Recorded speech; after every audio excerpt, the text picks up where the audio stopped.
Hello students, welcome to study with concepts. So दोस्तों, last class में हम लोगों ने यहाँ पर कस्टमर रिलेशनशिप मैनेजमेंट का पार्ट 5 देखा था। आज हम लोग यहाँ पर एक छोटा सा यहाँ पर सेशन रख लेते हैं पार्ट 6 का। ठीक है। सो जिन स्टूडेंट्स ने यहाँ पर फर्स्ट टू 5th क्लास नहीं देखी भैया, वो फर्स्ट टू 5th क्लास देख लीजिएगा। चलिए देखें, यहाँ पर एक क्वेश्चन है कि the customer loyalty program based on simple principle spend more to get मोर।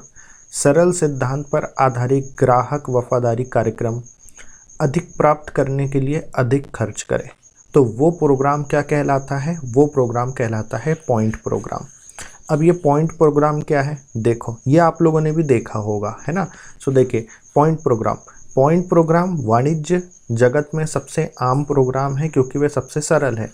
वह एक साधारण सिद्धांत पर आधारित है, अधिक प्राप्त करने के लिए अधिक खर्च करें। हर बार जब कोई ग्राहक इन स्टोर या आपकी वेबसाइट पर खरीदारी करता है तो उन्हें उनकी खरीदारी के आकार के आधार पर एक निश्चित मात्रा में पॉइंट्स मिलते हैं। इन पॉइंट्स का किसी प्रकार के इनाम में अनुवाद किया जाता है, चाहे वह छूट हो या विशेष ग्राहक व्यवहार। ग्राहक अपने इनाम को भुनाने के लिए कुछ निश्चित पॉइंट्स एकत्र करने में की दिशा में काम करता है। देखिए, आप लोगों ने भी देखा होगा, चाहे आप मार्केट चले जाइए या किसी ऑनलाइन स्टोर में चले जाइए, आप वहाँ से कोई प्रोडक्ट परचेज़ करते हैं तो उसके बदले में जब आप पेमेंट करते हैं तो उसके बदले में फिर आपको एक क्या मिलते हैं? पॉइंट्स मिलते हैं, है ना। क्या मिलते हैं? पॉइंट्स। आप रिलायंस फ्रेश चले जाइए, है ना, विशाल मेगा मार्ट चले जाइए, वहाँ आपको पॉइंट्स वगैरह मिलते हैं। इस पॉइंट से आपको फ़ायदा क्या रहेगा? इस पॉइंट से जब आपके पास बहुत सारे पॉइंट्स हो जाएंगे तो इसको या तो जो है कंपनी जो है, ऑर्गेनाइजेशन जो है, या तो वो डिस्काउंट के फॉर्म में आपको कन्वर्ट कर देगी इस पॉइंट्स को, या फिर आपको किसी रिवॉर्ड वगैरह के उसमें आपको कन्वर्ट कर देगी। या तो आपको रिवॉर्ड दे देगी इस पॉइंट की जगह, या फिर डिस्काउंट दे देगी कि भाई आप जब भी आओ नेक्स्ट टाइम तो आपको डिस्काउंट मिल जाएगा इन प्रोडक्ट्स पर, है ना। सो ये क्या है? इससे क्या हो रहा है कि कंपनी के थ्रू कस्टमर जो है वो अट्रैक्ट हो रहे हैं चीज़ों को लेने के लिए कि यार हम अगली बार जाएंगे तब हमें यहाँ पर डिस्काउंट मिल जाएगा। क्यों ना हम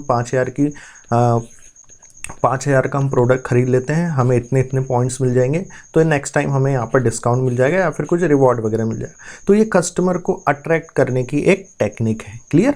तो ये प्रोग्राम कौन सा कहलाता है? The customer loyalty program based on simple principle spend more to get more. कौन सा प्रोग्राम है ये? Point program. ध्यान रखिएगा।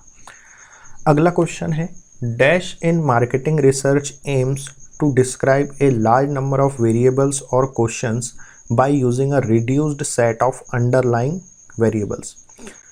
विपणन अनुसंधान में, मार्केटिंग रिसर्च में डैश का उद्देश्य अंतर्निहित चरों के कम सेट का उपयोग करके बड़ी संख्या में चर या प्रश्नों का वर्णन करना है। तो उसे हम क्या कहते हैं? उस एनालिसिस को हम यहाँ पर कहेंगे फैक्टर एनालिसिस। क्लियर? क्या कहेंगे यहाँ पर? Factor analysis. फैक्टर एनालिसिस क्या है? तो देखो, मार्केटिंग रिसर्च में फैक्टर एनालिसिस का उद्देश्य अंतर्निहित चरों के कम सेट का उपयोग करके बड़ी संख्या में चर या प्रश्नों का वर्णन करना है जिन्हें फैक्टर्स कहा जाता है।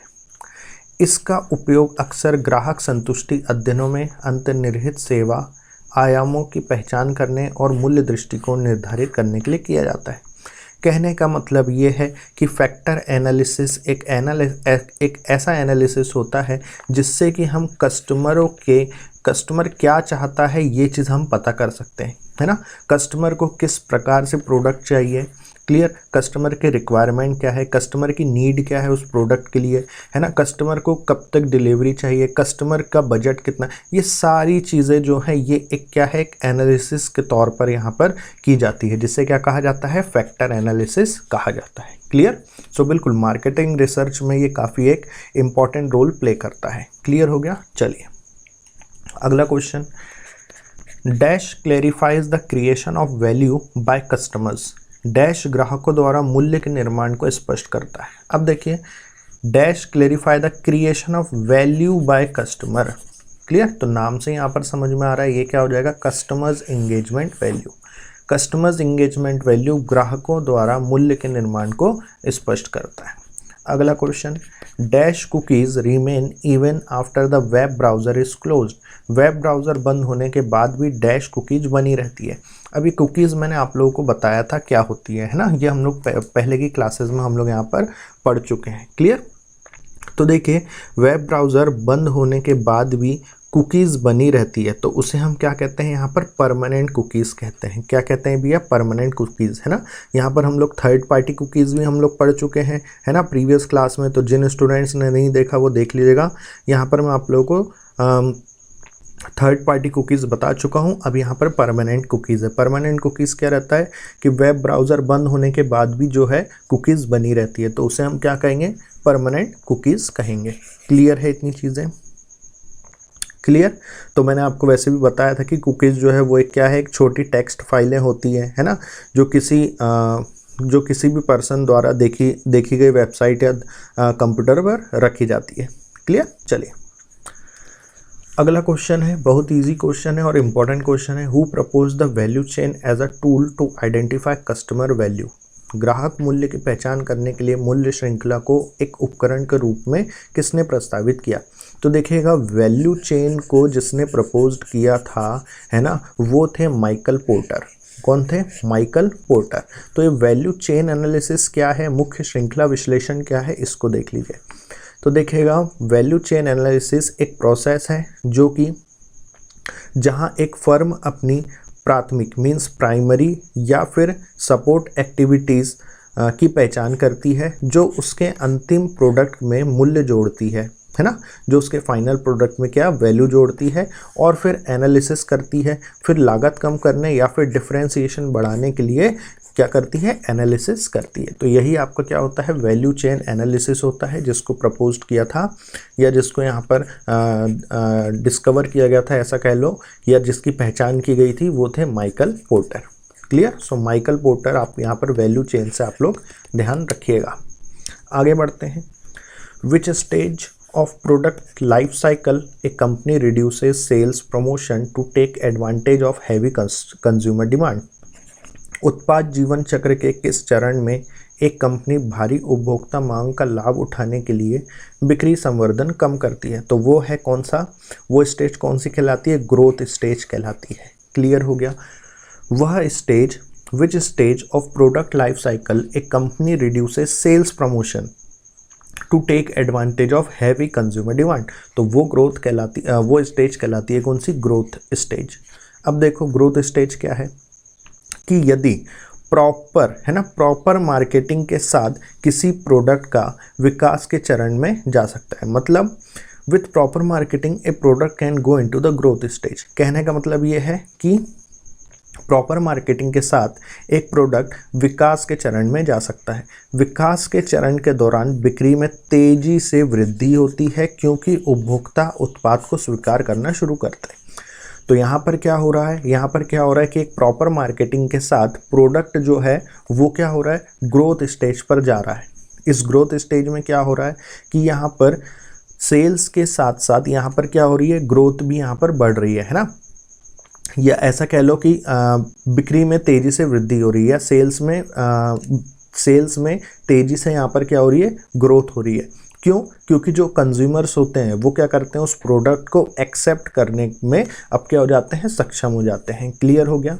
उत्पादन लंबे समय तक चलता है, बिल्कुल, और पैमाने की अर्थव्यवस्था को प्राप्त किया जाता है, प्रति यूनिट लागत को कम करता है और मुनाफे में तेजी से वृद्धि करने के लिए मदद करता है। कौन? ग्रोथ स्टेज की यहाँ पर बातें हो रही है। बिक्री संवर्धन रणनीति भारी उपभोक्ता मांग का लाभ उठाने के लिए काम करें।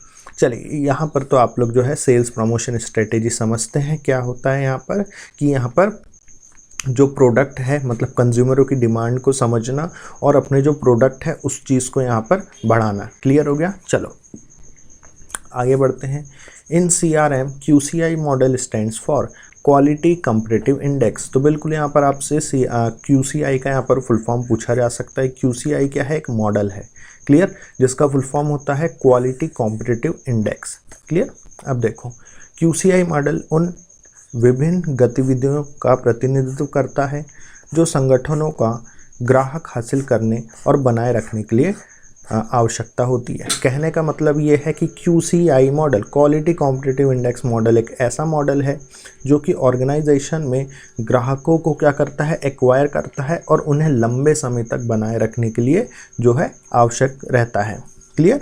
यह मॉडल लोगों द्वारा की जाने वाली सहायता प्रक्रिया एवं प्रौद्योगिकी के उपयोग में वर्णन करता है ना, और यह बाहरी वातावरण के बिना ग्राहक संबंधों की प्रक्रिया पर चर्चा करता है और प्रक्रिया संगठन का नियोजन गतिविधियों को प्रभावित करती है। तो कहने का मतलब ओवरऑल यही है कि QCI means quality competitive index वो है कि भाई किसी भी ऑर्गेनाइजेशन में यहाँ पर कस्टमरों को, है ना, कस्टमरों को यहाँ पर एक्वायर करना, ठीक है, हासिल करना और लंबे समय तक उनके साथ रिलेशनशिप बनाए रखना।